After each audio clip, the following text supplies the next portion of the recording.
need to recognize that in considering additional federal regulation, we are experimenting with disaster.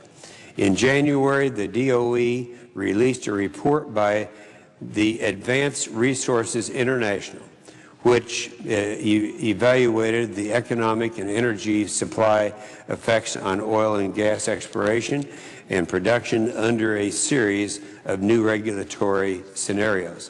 One scenario evaluated effects from new federal regulation of hydraulic fracturing. According to the report, the largest cost for new unconventional gas wells would be from any new federal regulations on hydraulic fracturing. The report concluded these costs would amount to an additional $100,000 per well the first year alone. Now, you know who's going to pay for that. It'd be passed on to us.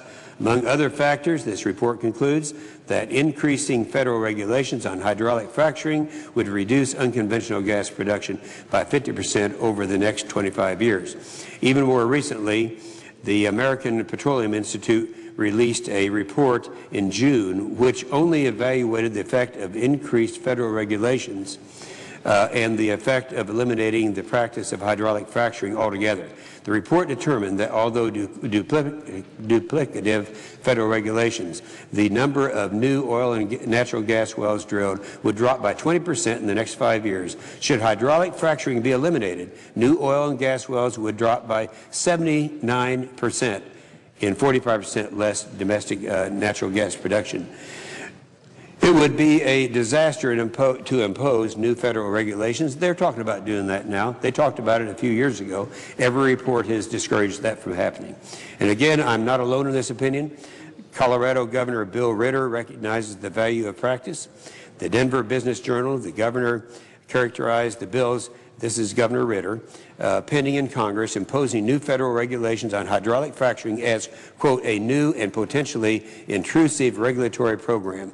A Colorado newspaper recently reported a number of Colorado counties have adopted resolutions against the pending federal bills. States are passing their own resolutions opposing new federal regulation by hydraulic fracturing. For example, in March, the North Dakota legislature passed a concurrent resolution, I say to the Senator from North Dakota, to not subject hydraulic fracturing to needless and new federal regulation. North Dakota is home of the Bakken Shale, where oil wells are reported to be producing thousands of barrels a day. Mr. President, America has tremendous natural gas reserves.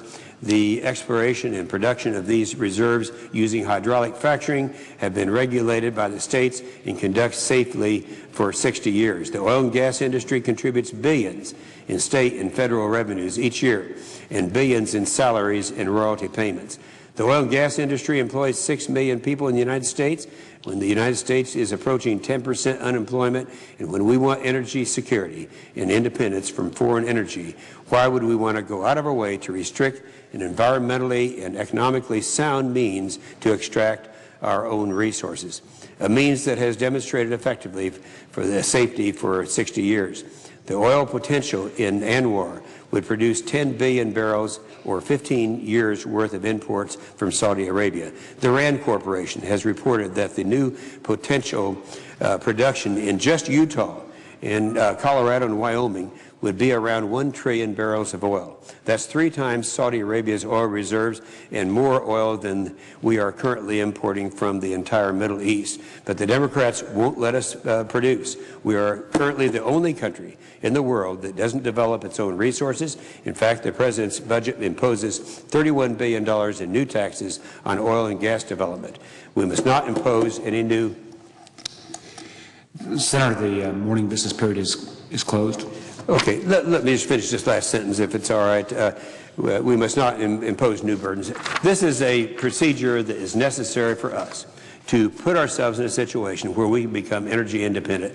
And I encourage all of my colleagues to look very carefully at the one thing that is going to give us that independence, and that is this procedure called hydraulic fracturing. I yield the floor. Under the previous order, the Senate will proceed to the consideration of H.R. 3183, which the clerk will report. Calendar number 116, H.R. 3183, an act making appropriate